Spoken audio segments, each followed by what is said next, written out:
All right, so I'm introducing Dr. Bart Skinner, who was my thesis supervisor, is now a collaborator and mentor on a CHR operating grant that we've been working on this week.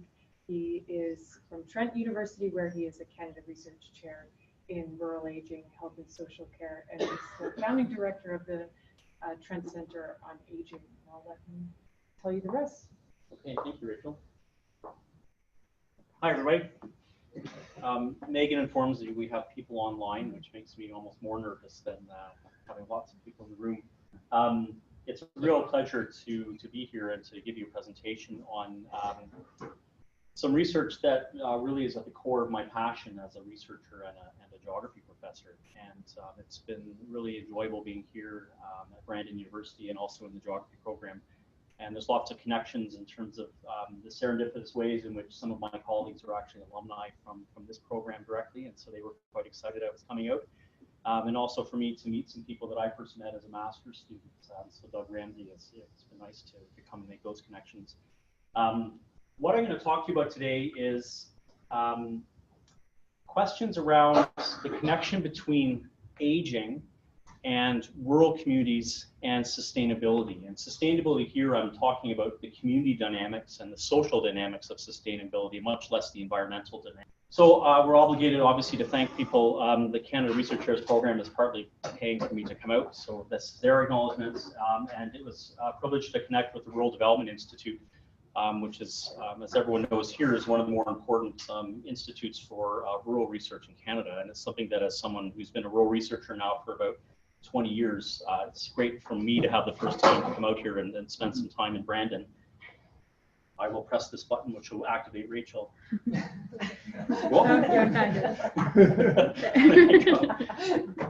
I've been told not to have too much fun doing this seminar. I gave a lecture earlier, which maybe we had too much fun. So my goals, if we're getting serious, is to introduce you to what aging rural communities are and maybe convince you a little bit why we should care about aging rural communities. And I don't think that's a bit of a stretch for those of you that live here in Brandon and the Westman region. I want to provoke us to think critically about volunteering and the role of the voluntary sector, because that's a particular question that I've been working on with a number of colleagues that is a nice window into how rural communities are operating and responding to the challenges of population aging. And then talk about some of the implications of what this means for rural community sustainability, both for how we maintain services and rural economies, but also, just as importantly, how we keep people living and aging well in their communities directly.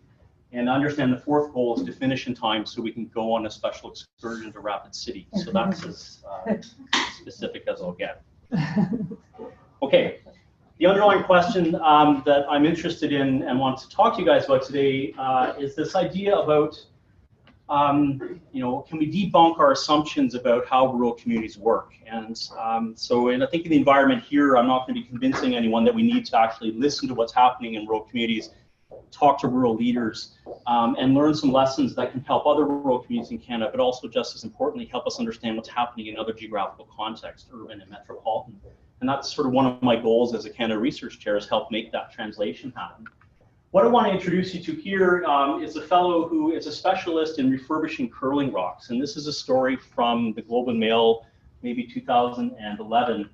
And the headline is something that really caught my attention, not because in 2011 I was thinking about a trip to Brandon, but because this really speaks to the dynamic between aging and rural community sustainability. The idea that somehow there's a connection between that population demographic change, but also the combination of rural decline and what's happening in terms of rural economies. And how can we actually understand, we always think in negative terms, what does it mean to have a lot of older people in a rural environment and deprivation and deficits and so on.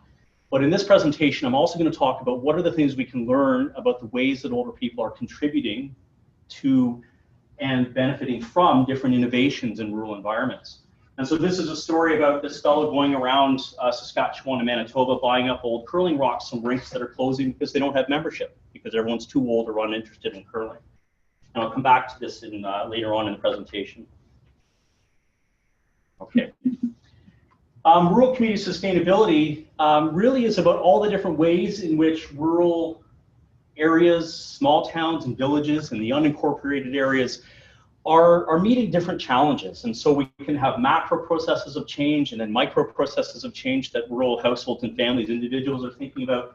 And it comes up in this statement from this organization called Strengthening Rural Canada. And I really like this quote talking about, what does it mean to think about rural, small towns and rural areas in Canada? And this idea that they're struggling to survive. And usually we then ask questions, well, how are they surviving? And that often sets up sort of a negative sort of connotation. And I like the ending of the statement because it talks about, since each community faces its own unique set of challenges, which is what we know, for example, those of us working in geography and rural developments and other types of fields like this, when we go to places, there's all kinds of really great idiosyncratic things that are happening, but there's lessons that can be transferable amongst all those things. We just have to approach them from different perspectives. And so I want to take you through what my perspective is before I talk to you a little more about the issue of voluntarism. And I'll stop wincing every time I press it. So I'm a geographer, and I take a particular interest in thinking about the diversity of places and the different ways in which people connect with place in building better livelihoods for themselves and their families and their communities. And we're all sort of well aware of coffee cup definitions of Canada in terms of how many Tim Hortons exist in your small town. And if you don't have any Tim Hortons, then surely you must be remote. And this is the kind of thing that works really well internationally when we have people that are vaguely aware that we're excited about coffee and donuts in Canada. But I like it as a reference point for this discussion. The second part of what I'm interested in, it comes from gerontology. And gerontology and the social aspects of gerontology have been acknowledging that there hasn't been enough attention paid to the diversity of older people's experiences in different kinds of places. And so this idea of place and aging really brings together the perspective that I want to walk you through in this presentation. And it brings us to a subfield called rural geographical gerontology. And we're at a bit of an interesting point in the literature where there's a really large gap in terms of understanding the diversity of older people's experiences, but also the complexities of different kinds of rural places. So this has become a very fruitful field to work within, because a number of questions we have about how do communities sustain themselves, or how do we operate different policies that are urban-based and see how they work in rural environments. If we take up rural aging and aging rural communities as our laboratory to do that, we're finding all kinds of interesting insights and innovations. And part of the presentation later on, I'll share those with you. Okay. So a bit of context about aging rural communities. If you can see from the slide, this is not because of the Wheat Kings. I thought it was interesting to show grain elevators. This comes from Victoria State in Australia, and this is a commissioned portrait of community members. And it's one of those nice pictures of what it means to sort of think about aging in rural communities for two ways. One is that we have the sort of larger questions around who is it that's running sort of the local economy. In an agricultural sector, we're talking about older and aging farmers. And the second one is the implied gender dynamic, especially in a photo like this, that we predominantly mainly talk about men in this particular context. And there's a gender dimension to voluntarism that I'm going to raise at different points in the presentation today that I want us to think about in relation to aging and sustainability.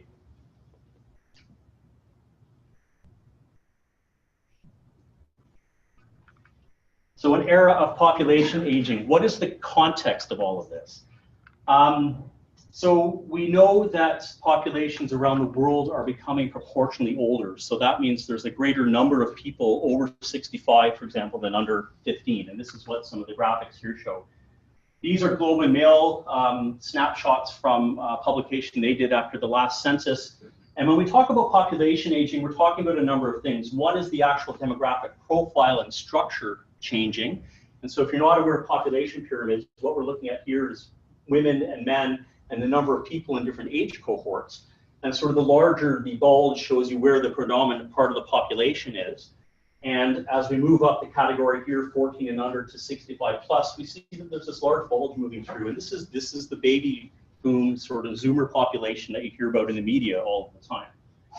And if you were to categorize different groups here, you know, the students we were lecturing to this morning are in this category here. Thank you. I'm not sure what that generation is. Generation. That better, right? Lots. That better? Okay. Same thing for volume. If anyone needs me to speak louder or softer, please let me know. or slow down, or remember what I was saying. So you can categorize, I always like to do this with students in particular, where do we fit the populations that you hear about, in popular media, Generation X and Y and so on. And I don't have a graphic to do this with you, but this is the category here where we're talking about sort of the baby boom generation. And this is the one that politicians and people in charge of pensions and so on are terrified of when we think about apocalyptic demography and how the older population is going to ruin everything for us. And it's actually this older population up in this category. And again, you can see the gender dynamic, that there's much more prominence of older women once we get sort of above 80, for example, than older men. And that doesn't surprise anyone who's in a relationship with men and women. That's sort of a nod to my wife. But this is the cohort that we're thinking about in relation to the types of challenges that older people are facing in rural environments. And so if I show we don't quite have the graphics for it, the profile in the rural environment, this actual bulge is going to be much higher in the older categories than we'd see in the national average. So the national averages of people over 65 in Canada is at about 15% of the population. In rural parts of the country, we're talking about 20 to 40% of the population is over 65. And that 20% actually matches the oldest country in the world, and that's Japan. And so our rural environments, like Peterborough County, where I'm from, in Ontario, parts of Manitoba, are already at that sort of maximum aging category that other countries are facing, which is one of the reasons it's exciting to go and talk to those people about their experiences. The second thing is around the proportion here. And so this was, if anyone was excited about the census coming out, which some of us in social science get very excited about, this was the year that we had more people over 65 than we had under 15, and that sort of matched a particular kind of threshold. And again, if I give you the proportions, in the national average, we're talking about 15% here, and rural Canada, we're talking about 20 to 40%. So all the rural communities kind of fit higher up on this graph. And so there's different types of challenges and opportunities that relate to that within this context of population aging. That was a good picture. Okay. So I want to introduce you to Peterborough, Ontario for a couple of reasons. One, it's the home of Trent University, where I come from. The second is that it's not as cold there right now as it is here, and I think that's important for everyone to understand. Not as a recruitment strategy, but as explaining why I'm happy to be here.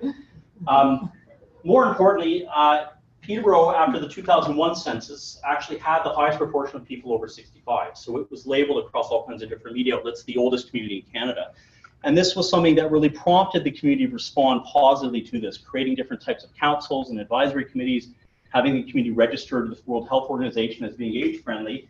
It also led Trent University to create a center for research and community engagement surrounding aging to be part of that positive response. And if anyone's interested in that, part of my job as director of that center is to bring along our paraphernalia. So I have some information that you're welcome to have a look at afterwards. So Peterborough represents kind of that quintessential aging rural community in Canada. And in many ways, it's similar in population size to Brandon and Westman. So we have about 165,000 people in the county with an urban center. In our case, it's about 75,000 people. And all kinds of different population dynamics out in different parts of the county, where we have some townships are growing in terms of population numbers because people are retiring into those communities. And we have other parts where the populations are declining rapidly because people are leaving for work and education opportunities and so on. And that's a common pattern throughout rural Canada. The trends, if I were to give you the trends of rural aging, what we're talking about is globally rural populations are older than urban populations. So this rural aging trend is not necessarily a Western or global North phenomenon. So it does prompt us to ask questions about other things we can learn about rural aging in Canada that might also be applicable to understanding rural aging in countries of the global South and vice versa. We know that the reason for rural aging is has three components to it. One is the long-standing outmigration of younger age populations from rural areas. The second is a whole bunch of older residents who are quite pleased and committed to aging where they live and work. And sometimes that's for positive reasons, amenities and so on, but often it's because people cannot afford to actually move out of the places and communities where they live. And then the third one is the phenomenon of retirement living, of a number of people that are moving into rural areas in their retirement. as in-migrants. And there's all kinds of interesting dynamics related to that I'll talk a little bit about as it relates to voluntarism. There's also some health implications in terms of increasing vulnerability with more people in the over 65 category, especially that over 80 category in terms of morbidities and comorbidities.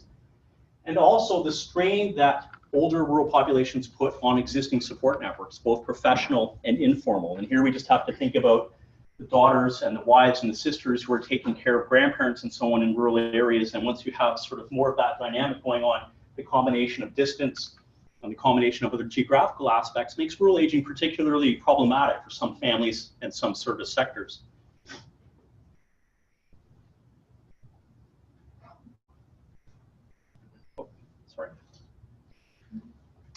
So we have trends, we have particular rural aging challenges, because we always seem to start with the bad news first when we talk about rural communities. Obviously, we have rapidly aging rural populations. We have, along with that, these contexts of rural restructuring and population decline in terms of different resource sectors. We have longstanding issues of what we call service deprivation, and this is where we might refer to the number of formal services, hospitals and schools and so on that are available in rural versus urban environments. And what this asks is about our assumptions about rural communities. Are they matching up with the lived realities of people that are aging there? So there's a lot of assumptions about rural communities as great places to live, healthy environments, very supportive social structures and so on. But there's all kinds of challenges to that assumption when we go and talk to people about how they're meeting their needs in terms of activities of daily living and their abilities to age and stay in place.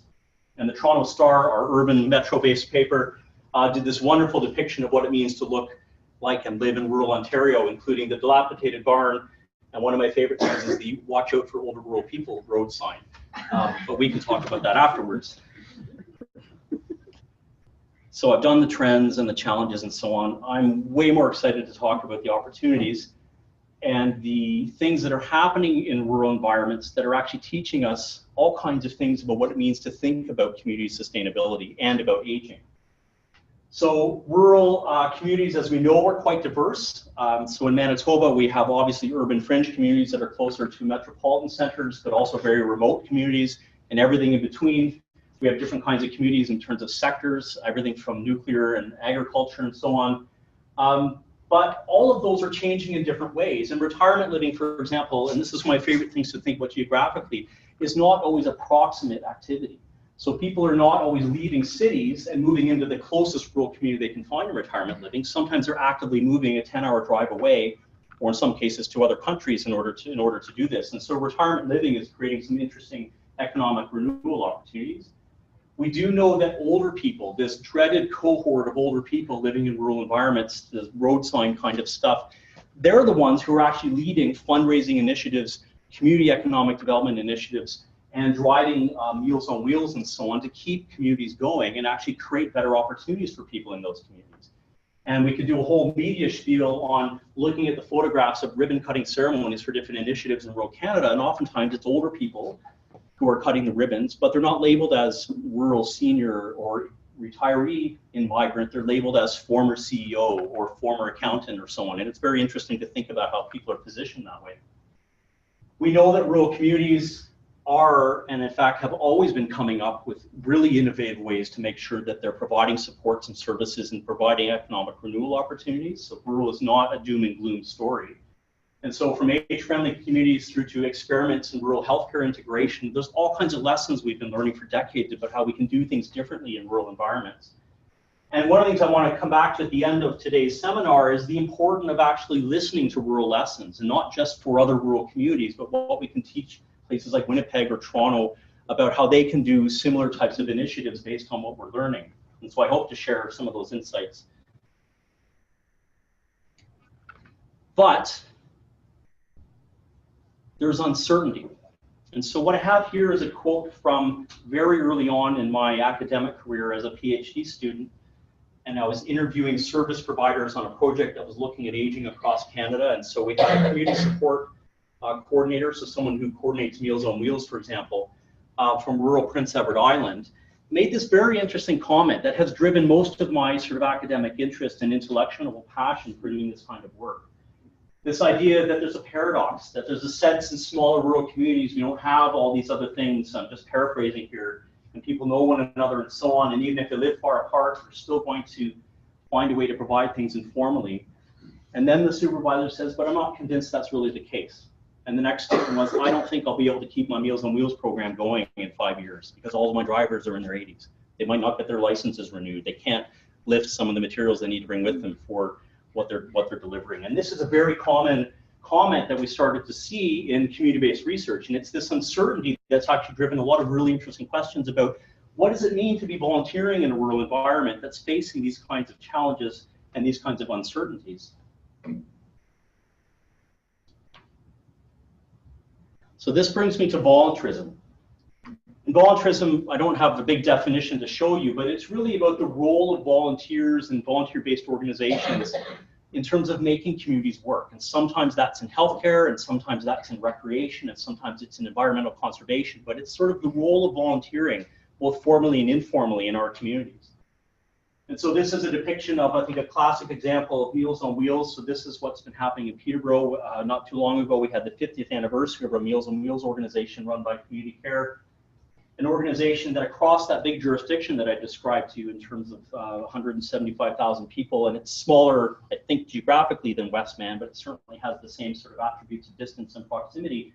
900 volunteers are running this organization and all these different types of services. So it's that kind of organization that are expressing uncertainty, but it's also the ones that are keeping these rural communities going. We know that voluntarism is a key ingredient in different ways in rural communities, especially in aging rural communities. So for policies and programs, we can't run hospitals, or we can't run long-term care homes, or we can't deliver Meals on Wheels without volunteers. We know that for communities themselves, that if a community, for example, wants to be labeled age-friendly, it needs to have a certain level of volunteering as one of its key ingredients. We also know that in aging rural communities, it's older people themselves who are the major pool of volunteers. And so in a lot of our communities and types of organizations we work with, it's actually predominantly people who are over 70 who are running all of the, for example, health and social and community support services on a volunteer basis. And that's where a lot of that uncertainty comes from in terms of community providers. We also know that volunteering itself has all kinds of positive benefits. So from the individual through to the community, through to society at large, the more people are actually volunteering, the more we actually see health benefits in terms of physical, emotional, and cognitive benefits. One of the key things is that the more we have people participating, the better off they'll be in terms of health and well-being. And there's all kinds of studies out of the UK that are now screaming about social isolation and loneliness is just as bad for us as smoking, and that's actually something that's turning out to be fairly interesting in some of our policy arguments. And we also know that for older rural people, it's all those volunteer-based services that are allowing them to stay in their communities and their homes. And so it's one of those key ingredients that makes aging rural communities work.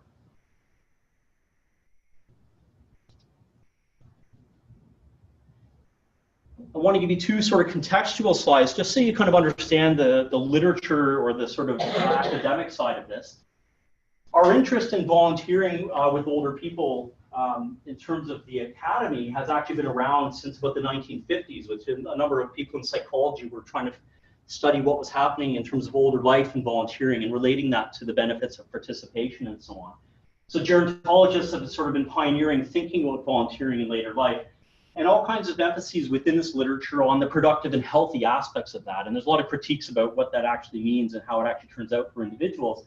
But it means we can think about things like exclusion and inclusion and see volunteering as a key component of that. We also know that there's calls for thinking about the challenges of what happens when we promote volunteering, but we don't pay attention to the potential for it to maybe marginalize some people who are able to volunteer and others who can't, based on ethnicity, cultural issues, or, for example, income. And so along with a lot of other fields, this idea of a critical gerontology has been driven over the last couple of decades to really get us to think about race and gender and so on as it relates to volunteering. And this is things that show up in some of the lessons we're learning in our rural communities. The second part is where geographers have come in. And here it's this idea of voluntarism within communities themselves. And so geographers, starting in about the 2000s, really started to understand why is it that some communities tend to be able to volunteer more or more effectively than other communities? In some ways, that's a rural development question that's been quite important. There's an emphasis on understanding both at the national, at the global scale, right down to the local scale. What does the landscape of volunteering look like? Why is it that Statistics Canada reports more volunteering in Manitoba than it does in Quebec, for example? And that's something we talked about in a lecture earlier today.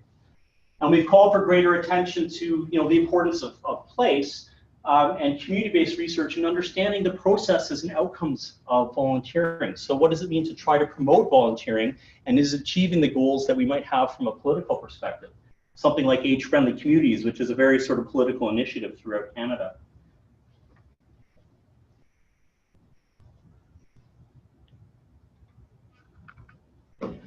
An example of this I wanted to give you from Trent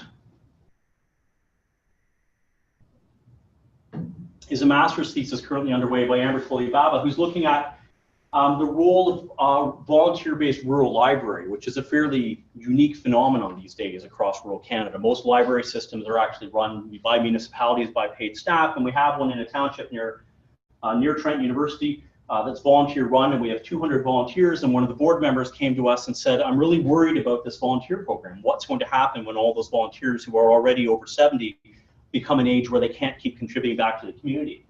And Amber's project is actually looking at, for the organization, what are the challenges and potential solutions in terms of maintaining their volunteer base. But she's also working with the municipality and understanding what is the role of the libraries in actually keeping community development going. And the libraries are well known as sort of assets within the community that allow it to be seen as a favorable place for people to return to in terms of retirement migration. And so there's a direct economic sort of connection between older volunteers keeping the library going and Selwyn Township being one of those famous sort of retirement living communities in Ontario. But what's the problem with volunteerism? If it's working, we know it's important for rural communities, we know we can study it. Well, there's risks with volunteerism. And this is a quote from a cultural gerontology textbook that has a chapter on volunteering in older life. And it's another one I think is quite poignant for us. This idea that it's broad and diverse and it allows people to have meaning at a time in their life where they're going through different changes. There's health benefits, it can address social isolation, though it's not without risks. And the risks that I'm most interested in sharing with you relate to three different paradoxes that we're starting to see from community-based research we're doing across Canada and elsewhere. One is that volunteering in aging rural communities seems to promote exclusion just as it does inclusion. And there's some interesting reasons for that in terms of who gets included as a volunteer, a desirable volunteer, versus who gets excluded or maybe gets relegated as someone who's only there to receive services from volunteers. We also see that there's uneven capacity for volunteerism, and that uneven capacity puts people and communities at disadvantage. So some communities that are already struggling to maintain different types of services and supports, if they're told politically, for example, through an age-friendly communities initiative, that what they need to do is increase volunteerism, some communities are going to be able to do that, and others actually might lose government funding and programs and become further disadvantaged. So there's a question about spatial justice when we think about that particular paradox. And then the other one is that because the majority of volunteers in rural communities are actually older, and because those volunteers are becoming increasingly at risk of being overburdened and vulnerable, it calls into question the capacity of volunteerism in support of aging in place itself. And so this gets at the question of sustainability, and going back to that service provider from Prince Edward Island who says, I'm running my program now, or the library board member, our program is running really great right now, but the signals are telling me that maybe in 5 years and 10 years, the people we currently have working with us as volunteers in the older age cohort may not be available, or there may be particular challenges that we can't overcome. So these are the underlying tenets of my Canada Research Chair program, is trying to actually work on these three particular paradoxes or risks. I feel like I might blow something up. Okay.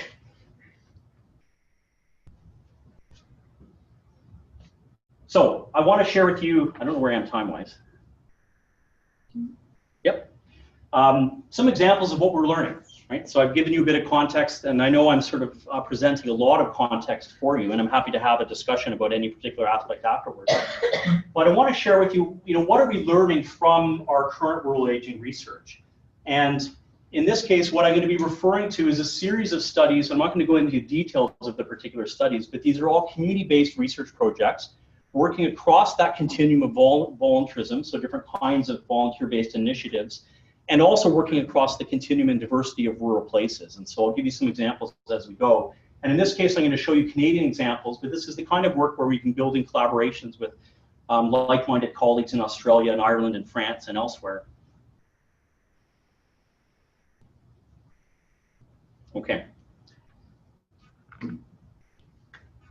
So the underlying approach we would call place-based or community-based, and I know for geographers this is sort of route material, but it's important to orient the types of insights that I'm going to share with you. And we're really talking about an interest in place, but not as just a material or a locational factor, but actually as a process. So what is it about the desire of people to make their communities better and the combination of environmental attributes and different assets that allows them to do that? And how does that create what they call places or the types of communities that they live in? We know, and one of our jobs as rural researchers or health researchers or just researchers in general is to continuously speak back to government over and over again, decade by decade, that there are challenges about rural and remote and northern and all these other categories that need to be accounted for within policy decision-making frameworks. And that's a different project in the sense of knowledge mobilization and translation. But it's actually something that if we keep forgetting that every time we have meetings with policy decision makers to remind them about place and about rural and about aging, they may not actually show up in the next version of different policy frameworks. And we would argue that this requires an approach that's sensitive to thinking about place as a phenomenon where people and how people respond to and transform change. And this is that connection between place and people that I want to talk about in some examples. So how is it that an older volunteer driving Meals on Wheels, what role do they play in actually helping create the foundation for economic renewal as an aging community? And they may not view their role that way necessarily as a driver, but they're a pivotal component of it. I'll give you some examples. And shameless promotion for books that we're writing to help make these arguments. Not so shameless. So conceptually, this is the approach that we're using. Think about how do you connect people in place? And that's a fairly typical geographical approach. I'm interested in the connection between older people and aging places, and that's part of the context we're talking about, and that role of volunteerism. We know there's older volunteers as the prominent sort of pool of people. We know that aging places are reliant on volunteerism for all kinds of different things. And how does it lead to sustainable community development, but also healthy aging at the individual and maybe at the community level? And there's a series of projects that we're undertaking that are looking at maybe the older people part in terms of experiences, maybe the community development part in terms of aging communities, but are using volunteerism as that link, that sort of window to think through different processes.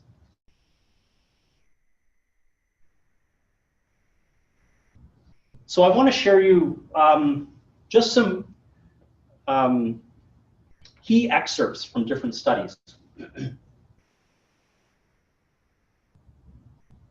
Maybe 4 or 5 key messages that we've been hearing from community members, so older people, family members, from community leaders, so people that are elected, or the more informal community leaders that you often find who actually know and are able to motivate people to do things in their communities, from service providers or administrators who are in charge and are struggling between sort of regional budgets and sort of local service demands and so on.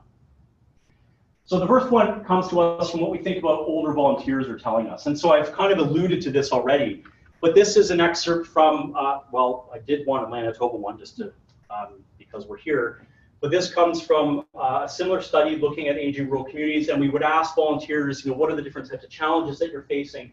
And we've seen this kind of quote in a number of different contexts, but a driver saying, I'm only one, in this case, one step away from needing the meals that I'm delivering. And what they're referring to is that they already might be clients of the organization that they're working with, if it's a community care organization, or their spouse might be a client. And because of the lack of volunteers and other options in the community, they are continuing to participate as a key a deliverer of services in terms of maybe having a vehicle that's actually available to drive and different things.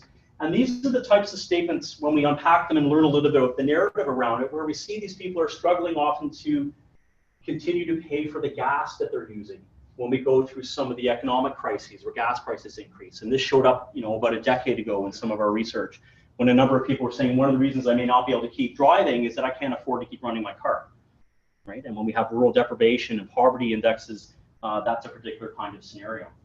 And we also have things around what it means when the different transportation ministries start introducing different types of examinations that are age-based in terms of renewing licenses and the impact that might have on people's ability to keep driving. And I'm using the driving as a particular example in this regard. So there's other ones, but this is one of those poignant ones that we would hear. If we talk to service providers, we often get a sense of that uncertainty. So this sort of statement says volunteering is all we have, but it may not be enough. So this is a community care coordinator from rural Ontario. And many of our rural leaders, especially the elected leaders, will tell us about volunteering being the backbone, volunteering being all these wonderful euphemisms for what volunteering is for the community. And then we ask them, or we talk to the service providers or the coordinators, what is this actually meaning? They're very, very cautious about what it means to have such a heavy reliance on volunteering as the main support structure in aging rural communities. And some people would say that's just the way rural communities operate. Volunteering and that sort of informal support has always been the way rural communities operate. In many ways, they're correct. What they're referring to are the different structural changes when we have restructuring in the healthcare system, or restructuring in different types of service sectors that change the way organizations are funded, for example, from program-based funding to project-based funding. So there's uncertainty year to year in general for the organization. And on top of that, there's that pressure to keep recruiting volunteers to maintain services as more and more people are needing them as the population is aging in their particular regions. If we talk to community leaders, we often find very insightful comments about the role of volunteering. So this is actually it's rural Ontario, but this is from Peterborough. And this community leader is talking about what it means to be in an environment where you have this dynamic of in-migrant seniors and long-term residents, and what it means to have an environment where volunteerism is an expected part of what we're doing in terms of older people living in the community and keeping all these services and initiatives running. And yet, if people are moving into a region and they're not willing to participate and renew that pool of volunteering, especially retired seniors who are in that cohort where people view them as being the pool that they can recruit from, then there's a bit of a disconnect. There's a contested view of what it means to live in that community. And this community leader is referring to the fact that you're going to retire here, and at some point you're going to need these services, and because you're older and retiring into our community, you are the target pool of volunteering, and we need to have a conversation about what does that mean when you have people with different expectations of what they need from their community or will give their community. And here it's not so much a negative thing as in people are or are not willing to volunteer, and not sort of blanket statements that someone who moves from Toronto to Peterborough doesn't volunteer because only people in Peterborough volunteer. It's not that kind of comment. It's that many people have different dynamics in their retirement years, and a lot of rural places are facing an exodus of older people in the winter months down to southern climates.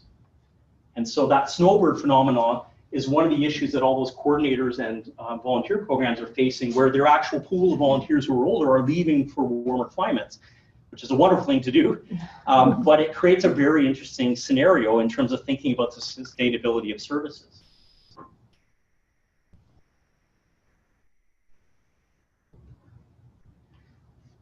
The other thing is what we learned from when we think about communities themselves. And so this is a statement from some research we were doing on a particular type of rural community called an aging resource community.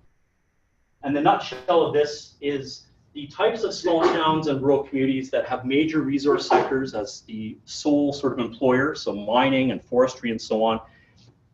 Excuse me. And what happens throughout the boom and bust cycle when the mines close or when the forestry sector slows down for a decade or more, and younger workforces leave, an older population is left behind, but many of these communities were created very quickly as instant towns, and there's no infrastructure or even sort of social network in place to sort of take care of older people. And there's examples in Manitoba and across the country that we've been looking at.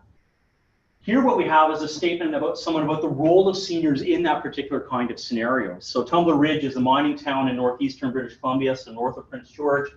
And when the mines closed in the 2000s, and they've since reopened, but when the mines closed, there was this fascinating statement that seniors saved Tumbler Ridge. And what's interesting about this kind of statement is that they saved Tumbler Ridge in two ways. And this is what we're learning when we look at these initiatives.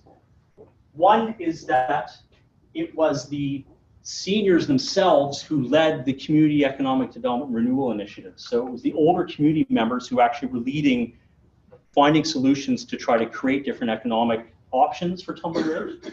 And the option they came up with was retirement living, and it became seniors that were moving into Tumbler Ridge to actually renew the economy and keep Tumbler Ridge going. And so there's interesting examples that we're learning from what we call kind of the frontiers of rural aging environments. One of the more important lessons in terms of research itself, and this is one that's really helped shape things like CRC programs and so on, is the value of actually going and talking to residents and volunteers and leaders and so on, and finding out where are they learning lessons from about these issues. And one of the key ones that I wanted to share with you, so this comes from rural BC, and if you can read carefully in here, we're actually talking about Quesnel, which is a forestry community in the interior of BC. And we have statements like, we seem to learn more from our failures than we do from our successes. And we found this to be one of those sort of interesting truisms, something that you would tell or if I were talking to my 7-year-old when he's playing soccer, and of course it's good for him to fall down and miss the goal. It teaches him some resilience to get up and keep going. And this is sort of what they're talking about. But what they're really saying is, here's an example of trying to create an amazing initiative, raising millions of dollars for a hockey arena and a theater all in one. Federal funding, provincial funding, community funding through sort of tax initiatives, and then it failed. They weren't able to raise enough money, and all that excitement went sort of nowhere. And we showed up to ask all these questions, and what they told us about the lessons they learned about that failure in terms of networking and volunteer recruitment and the role of finding out, well, who's retired here and what is their skill set and so on, allowed them to move on to other initiatives. And we've learned since then not just to ask moving forward from a failure, but every single rural community seems to have that magic number of people who are doing everything. And every rural community is very worried about that, because what happens when those people leave? They sit on all the boards, or they're involved in making sure all the different programs are running. And if we talk to one of those people and say, tell me about your role as a volunteer leader. Can you take me through your life course? So this is where we come back to gerontology. Why is it that you're one of those people in this small town who's able to sit on all these boards and come up with these different initiatives? And they'll take us through all kinds of interesting examples of, one, their own motivation and commitment, or why they ended up in a particular rural community, because people are moving both in and out of places across their life course. But the other is, what are the times when they got burnt out and they had to take 10 years off, or in some cases had to leave the community outright because they couldn't handle sort of the burden and expectation of that volunteer leadership. And those are some of the key things that we're trying to sort of translate to other contexts when we think about it. Okay, so we'll leave Quesnel and we'll go to Elliott Lake. And just to conclude for you, I've been told it's always important to try to embarrass the person who introduced you. So if you can pick out one of my star research assistants from Trent University in 2007, this is Dr. Rachel Heron in the summer of her 3rd year on her first RA experience. There you go. Okay. I like these slides because we show them in methods lectures and say, if you keep going in geography, you'll get hired to do this great stuff and go to Elliott Lake. And then the students go, why do I want to go to Elliott Lake? And I look at it and say, right, so you're not on my list of people to bring into the Rural Aging Research Program. And then every once in a while, someone goes, sign me up. And so off we go. So besides a really poor attempt to embarrass Rachel, which is probably a bad thing to do when we're worldwide on the internet. Some key messages to leave you with. So some of this I think I've covered directly, and it's sort of part of a larger argument that I make throughout presentations like this. So one is really a cautionary tale about this reliance on volunteering. And it's not one that has a political agenda in terms of how we think about it. Volunteering is something that's almost universally endorsed across the political spectrum. It's either going to save us government tax dollars because volunteers will do it, or it's going to give us grassroots mobilization because volunteers will do it. And every type of political party seems to agree that volunteering is good. And then we go to these communities and find out they're really stressed and burnt out and not sure if they can keep going. So that's what this statement is all about, that relying on older volunteers who are at risk of being overburdened has the potential to create unsustainable and unhealthy aging rural communities. And that's an immediate challenge that we're trying to take to rural leaders who aren't aware of this yet, and take to policy decision makers when we're talking about things like age-friendly community funding initiatives in provinces like Ontario. The second takeaway is this idea of aging rural communities, that it actually provides a really interesting window into finding out insights about the diversity and complexity of what it means to think about community change. And so community sustainability, which has environmental, economic, and social elements, there's a lot to learn from what's happening in aging rural communities about what it means to think about an aging society, but also what it means to think about community development, both in rural areas and in urban. So for example, that insight about learning from our failures and not just our successes, that's something that we're taking in terms of research projects and trying to develop an approach that actually tracks initiatives for successes and failures and figuring out what those lessons are, rather than just showing up and asking people, tell me what's going on, and then we only learn about sort of what's happening at the moment. The last part is about voluntarism. That I would argue that voluntarism itself, and you think back to that sort of conceptual link between older people and aging places, it offers a really provocative way of thinking about the role of people in place in terms of addressing issues like aging. And one of the things that I think is very important is that I showed you earlier this graph of aging, and we're at this threshold, more people over 65 than under 15. We hang on another 40 years and things are going to be changing, but rural communities are still going to be facing different types of challenges. And so some of the insights we're learning are going to be addressing challenges when we moved out of that era of population aging into the next demographic or economic era. And then the last one is to circle back to sort of what we're seeing in a story like this, is the importance of actually paying attention to rural lessons. So not as some sort of cute sort of endeavor, and this is not something that to me makes a whole lot of sense to say here in Brandon or at BU, but when I'm speaking at other universities where there isn't a rural sort of bone in sort of the body of the people paying attention, or there isn't a rural book in the library, and I think specifically about my PhD alma mater, these are the kinds of stories that we need people to listen to. And we need to have ways of not just having, for example, the media picking up on them, but talking about what does it mean to connect a curling club with the sustainability of community and the fact that older people are actually involved in trying to do something about keeping communities going, instead of thinking of older people as dependent or only receiving services, or only, for example, being the drivers of Meals on Wheels.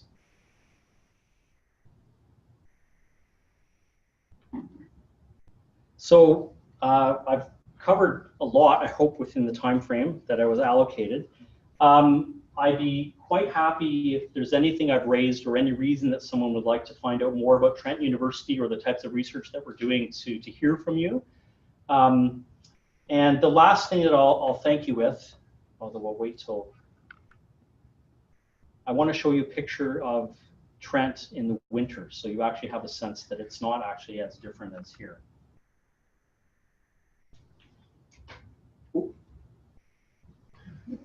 So some of you may have been to Trent and others haven't.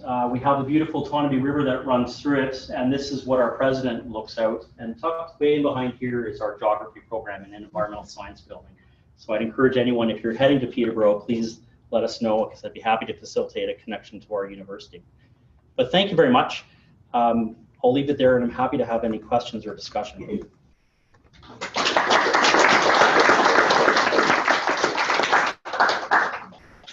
Surely we have some good questions. So I'm curious about the, so we used to have a mandatory retirement age in Canada. I can't remember when that changed to, someone can tell me, but did that factor into, like, did you see that effect in the volunteering as much that people were maybe retiring a bit earlier, and so you had, because they were retiring at 65, and so they were still, mobile and able to volunteer? Like, did you see volunteerism drop off when the mandatory retirement age was removed? Mm-hmm. I don't actually know. I think that would be a really interesting question to ask of some of the statistics surveys that have looked at the rates of volunteering.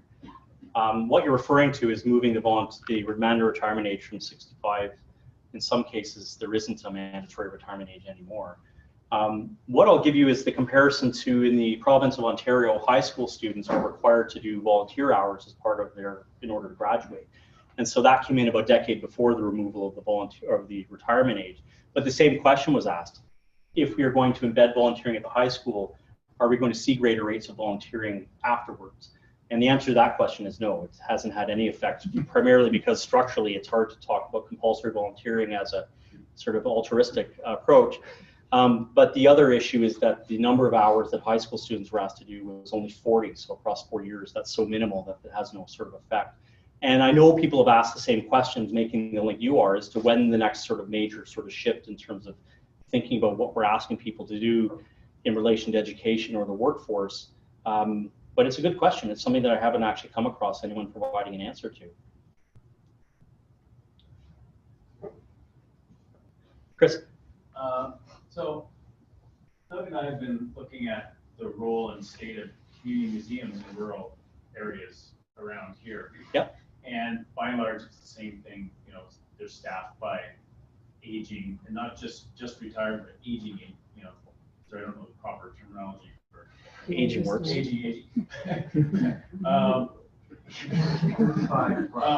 And what a lot of them are saying is the same thing. We don't know whether we'll be here in 5 years. Is that we can't get the younger people to come out and volunteer.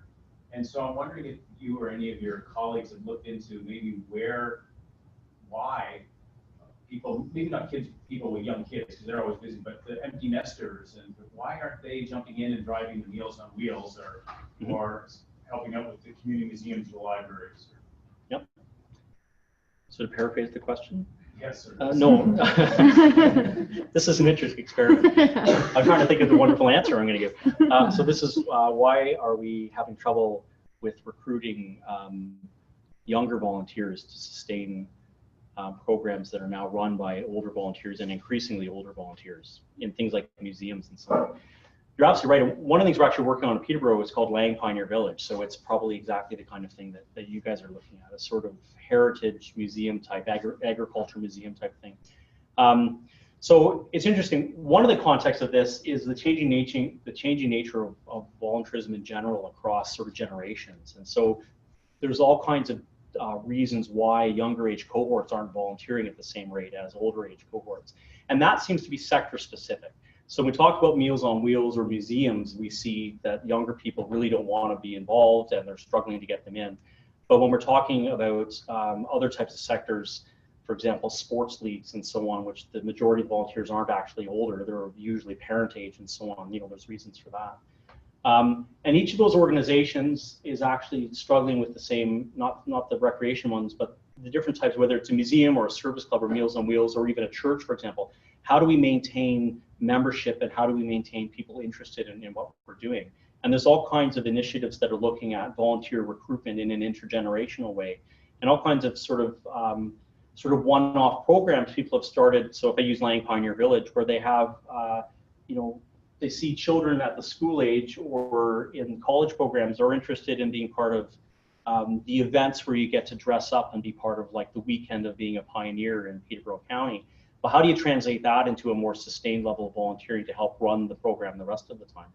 And the solutions are really coming down to helping people understand not so much that the museum needs them, but that the community actually needs things like the museum. And that seems to be one of the answers that's working really well in a lot of places. And so the conversation and the recruitment strategies are less about, do you want to come spend a day with us, you know, in the dusty Lang Pioneer Village, are you actually interested in learning about rural community economic development? Come volunteer for us for a year, maybe sit on the board and like creating different kinds of positions. And you're going to learn a whole bunch of different kinds of skills that you might be able to use. And it's not just geared to, you know, younger age high school students. But the question about the younger seniors is actually more fascinating. We have a colleague of mine have written a paper called The Contested Spaces of Rural Aging. And it's all about those two groups, the younger seniors who've retired into a community who have very different expectations of what the community should give them and what they should give the community versus people who've lived there a very long time. And there's examples like rural firefighting brigades, for example, in Australia or in Ontario, where there's a real divide between newcomers and not old timers, long timers, sorry, in terms of, you know, a class sense of, well, whose responsibility is it to run the volunteer firefighting volunteer program? And so sometimes the newcomers are actually excluded from that, even though they might be willing to come out and volunteer because they're not part of, you know, a 5-generation commitment.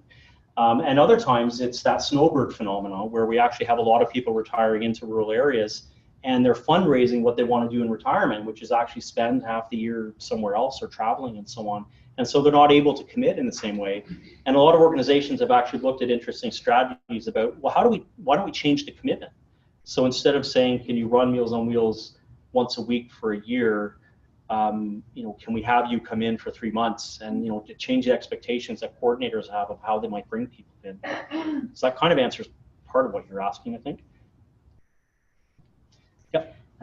So I have a health background, not geography. Yep. But a trend that we have seen over the last probably 2 decades is related to that baby boomer generation that you're talking about, that really has quite unrealistic expectations about what retirement is going to look like and when that's going to happen, because they are not financially solvent to retire even though they're at the right age. Mm-hmm. So in fact, they are not leaving the workforce when we expect them to, because they can't afford their expectations of retirement. They Mm-hmm. want to live at a higher standard of living than they can afford.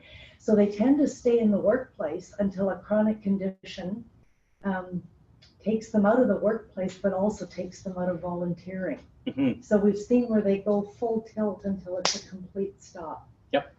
Yeah. So, and that kind of connects to the first question about, you know, the retirement age or the lack of retirement. And so one of the things that we're actually seeing is that interesting, you know, the need for people to stay on in the workforce longer because of financial commitments to children or to their retirement plans and so on.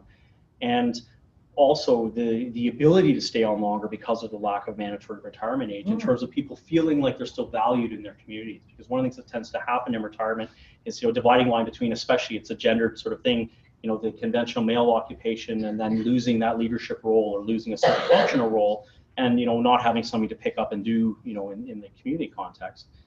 So you're absolutely right. And I think it ties into what we haven't seen is, you know, whether that ties into rates of volunteering, because people tend to, one thing we know, and this is partly what we find out in rural communities, is that communities tend to find ways to care for each other and find solutions through volunteering, but that doesn't always mean that's the best way, or maybe the only way.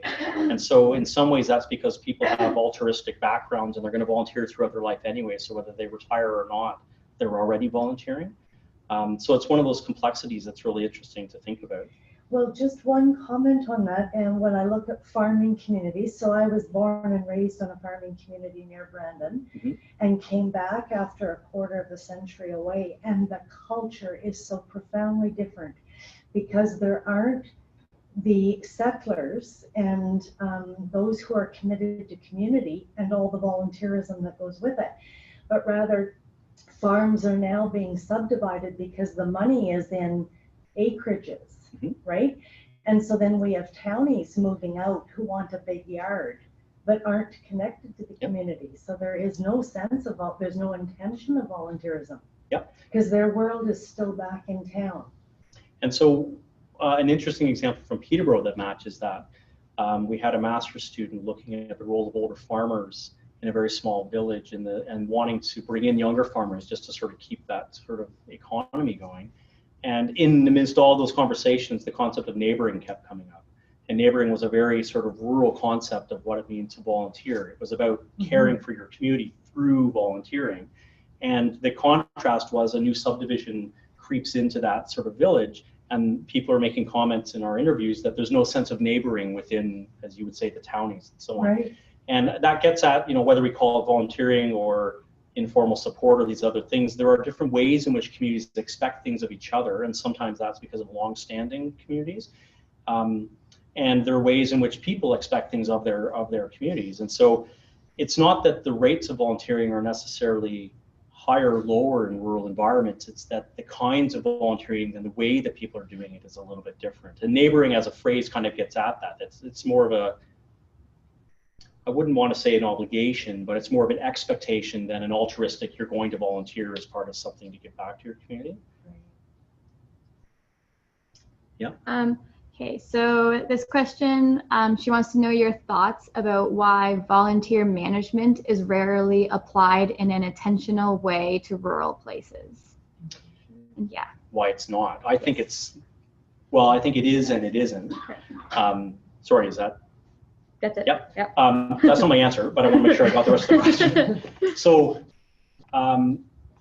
organizations like Volunteer Canada, and there's other national, even provincial ones like that, have tried to do their best at being leaders in creating opportunities for translating volunteer management practices to all, regions and so on. I think where we see it not happening is expectations of rural communities or organizations and services behaving the same way that ones in regional and urban contexts will. And so this is where looking at things like healthcare become useful.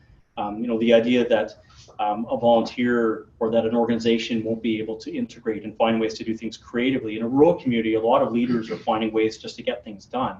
And in urban environments, we're often still stuck in certain silo mentalities.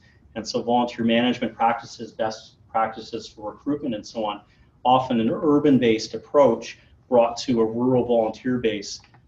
Sometimes the language itself actually isn't applicable. I don't mean the English language, but the concepts, the way that they're phrased, don't match up with people's expectations.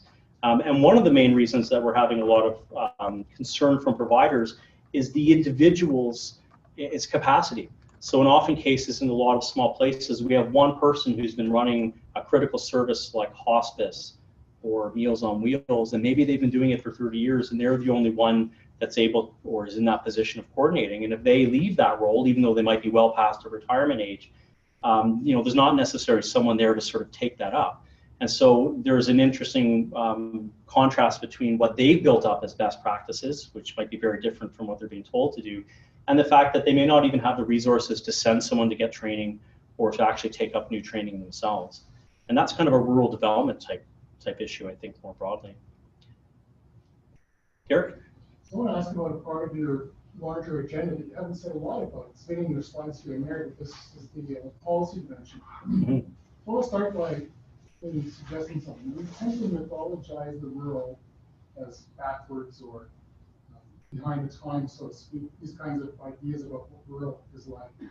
But when we look at this aging phenomenon, it's happening universally, it's happening nationally, regionally, urban and rural.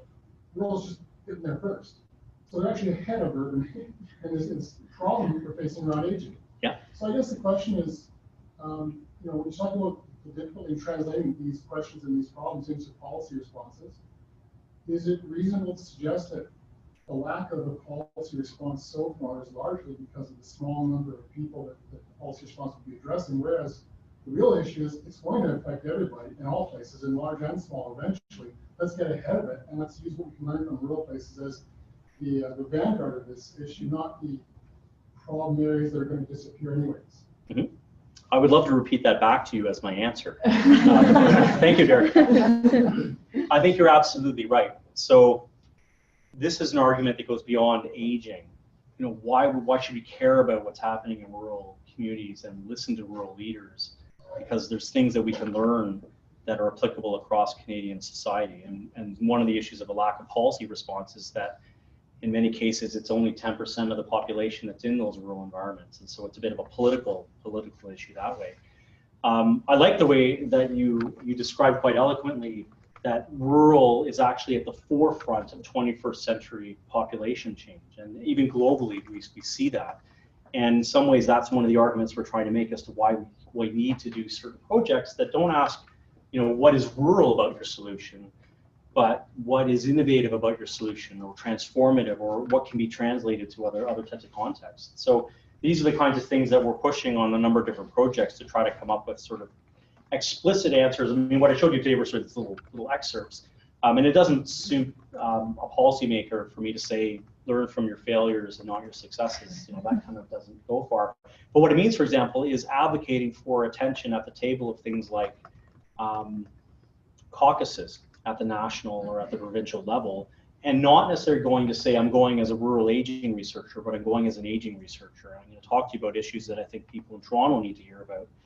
So we don't have that sort of Toronto Star type idol up there with this dilapidated barn, and that's the rest of rural Ontario. So I'm actually quite beyond optimistic. I'm quite encouraged by some of the signals we're receiving because of that sort of fear we have within policy about what aging will do to Canada. And so people seem to be open to trying to hear about what's happening.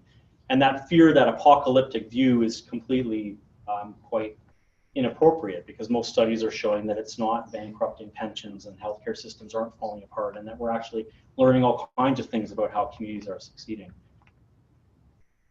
One of the things we're working on, I think, as an aside, so a collaboration with Rachel, is actually a rural aging policy primer. And the objective of that is actually for it to be for that audience to communicate these particular issues. Yep.